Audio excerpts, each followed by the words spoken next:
Ladies and gentlemen, Trump advisors feel that he's in a lot of trouble. And, one thing I can honestly say, if there is a recession, this mainstream media will probably help Trump cover it up. I'm serious. You can't trust them. They're not going to tell the truth. We will probably call that recession online long before mainstream media does. There is one aspect of Donald Trump's presidency that continues to be underappreciated: the extraordinary lengths to which he and his propagandists regularly go to mask his political weakness and record of profound failure. To put this a bit differently, Trump's conduct is so outsized and crazy that his advisor defenses of are strained. Yeah, and I bet they are.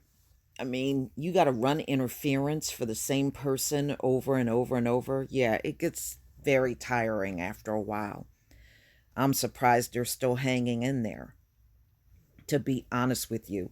And they're in fear of him losing the election. He won't lose, especially if we don't vote due to reparations. He won't lose.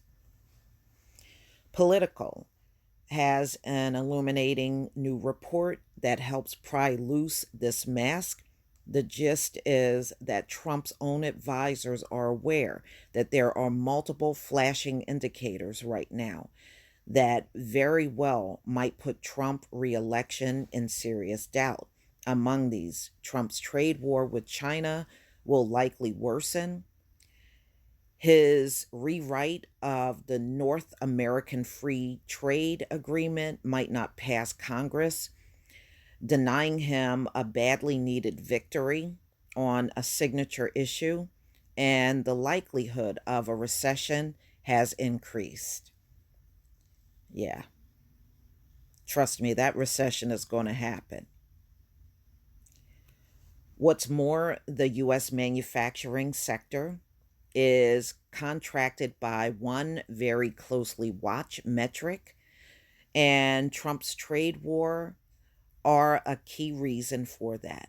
Politico's reporting is a stalk on the real meaning of this. Trump's internal and external advisors know one of their biggest vulnerabilities is weakness in American manufacturing, a sector the president promised to revive with his aggressive trade policy. The pledges help Trump secure surprising, quite narrow wins in key states such as Michigan and Pennsylvania.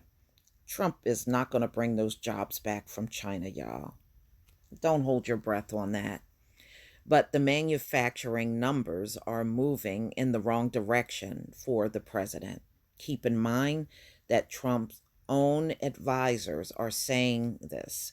Yet, the unexciting explanation for much of what we're seeing, that Trump and his advisors fear he's failing and might lose re-election as a result. Sometimes getting short shrift in cable discussions, which too often still proceed as if Trump has some sort of clever political trick up his sleeves. No, he don't. If we would have seen it by now. Trump himself regularly tries to feed that impression. His latest play is to cast China as one of, the one with the weaker hand. But in a new way, he is tweeting that China would prefer if the Democrats defeat him in 2020 because the Democrats would allow China to keep ripping us off. Mm-mm-mm. And then think what happens to China When I win, Trump boasts, deal would be much tougher. In the meantime, China's supply chain will crumble and businesses, jobs, and money will be gone. That is not going to happen. That's not going to happen to China. That's not going to happen to China. First, note the deep folly of Trump claiming his toughness is in the process of working after the colossal mess it has made so far. The Democrats are in the process of articulating an alternate vision of constraining unfair Chinese trade practices by leveraging international alliances against them. I'd say this will look pretty attractive to voters, but they have seen what Trump unilaterally toughness has wrought. But you know what? Trump is a businessman, but not a good businessman. When you look at his track record, he has failed in business more than he has succeeded. And I think a lot of times people know that, but they don't want to look at that. But it doesn't go away because you don't want to look at it. And the thing is, Trump is not defeating China on this trade war. He's not. He's not.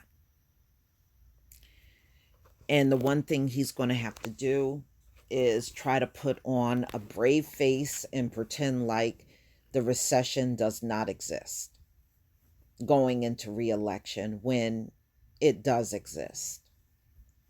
That's what I think he will be doing. When the questions of recession comes up, he's going to keep brushing it aside or denying that there is a recession, which may ultimately anger people even more at Trump at that point in time. So we shall see. But I do believe Trump will be reelected because when you look at the field of Democrats, number one, there are no really good candidates. Number two, if we don't get our reparations or some kind of plan out of any of these candidates, they have zero chance of winning, and they can't possibly win without the black vote. They can't. So the Democrats can keep ignoring us and acting like reparations is not an issue and keep answering questions during debates that have nothing to do with reparations. You can keep on that path. You're not hurting anybody but yourself. You know, we know what you're going to do at the end. We already know. You're going to come running to places like the NAACP, and you're going to go running into black churches at the last minute, really believing that you're going to turn this whole thing around, and you won't. You won't. You're not going to turn anything around. Because if reparations is not on the table, you will not see the votes that you are looking for out of the black community. We are dead serious. We've been waiting 4 centuries for something to happen. So if your attitude is, we can't do nothing for you, we can't vote for you. Plain and simple. We can't vote for you. So we can play the Bernie Sanders game and say, well, what's a vote? What's a vote? Well, what's a vote? See, we can play that stupid, naive game too. Please tell me what you think, ladies and gentlemen. Trump will win. He really will. Because the Democrats will not have our support. And for that reason alone, Trump will win. Please leave your comment and subscribe. don't forget to hit on the notification bell, and I'll see you on the next video. Peace, family.